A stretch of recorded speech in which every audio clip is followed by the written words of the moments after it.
I am, but she's speaking. I wrote it. She's the stepmother. I'm the mother of Bauerschlag Elementary, and she's speaking for me. I'd rather like side-eye than public speak, so she's just speaking for me. I'm sorry. Good evening, ladies and gentlemen of the board. Thank you for having us and giving us this opportunity to have our voices be heard.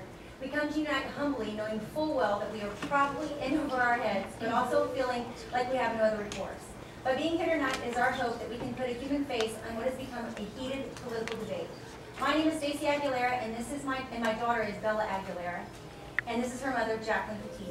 Bella is a proud Bauerschlag Bear kindergartner. We have stepped outside our comfort zone to be here tonight because we feel like it is the sole means for expressing our concerns regarding the decision to discontinue the bus service to Brittany Lakes. We are compelled to take such action after the no parking signs were posted without notice on the street where we parked to pick up our daughter from school.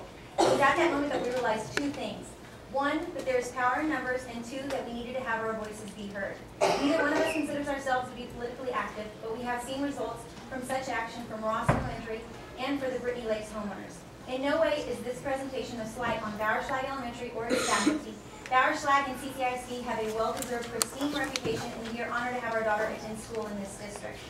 We will not go into the safety issues surrounding a 5-year-old walking home on mile on a 45-mile-per street because, for one, it is overstating the obvious, and secondly, we know that when no one really expects that a kindergartner will be an unsupervised walker, hence the dismissal process to their parents. And lastly, we believe that other speakers tonight have done their homework regarding the safety concerns for their presentations. We would like, however, to state that just because an adult administrator walked the parameter to determine it to be safe, it is in no way an indicator to us that it will be safe for a 5-year-old who cannot find their way out of the bathroom to walk. In addition, we feel confident that the adult administrator was not at risk of being abducted and or molested by any of the 31 registered sex offenders in the 3-mile radius of the school. So instead of focusing on the relevant and overwhelming safety concerns, we would like to illustrate the challenges one family is experiencing as a result of the lack of options for picking up our students.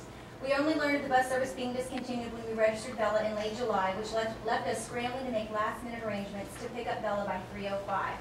Jackie works in Houston, gets paid hourly, and she made arrangements to be off by 3 in order to be home by 3:50, which is what time our neighbors told us that the buses would be there to drop the students off.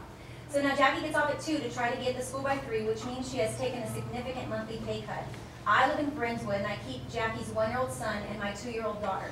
On many occasions, I have waited in the car rider line with both children for a minimum of 1 hour. I try to get there by 2:20 to get in front of the line to avoid leaving Bella outside in the heat to wait and wander for an hour. And we realized we could get after-school care, but it hardly seems worth it for 1 hour. We think it is an unreasonable expectation that we or other parents, working or not, should have to wait every day with 2 toddlers for an hour to pick up our child from school.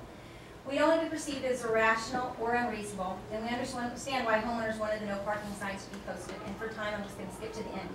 In conclusion, when we asked Bella what she was most excited about regarding starting school, proudly she stated with a smile, to ride the bus.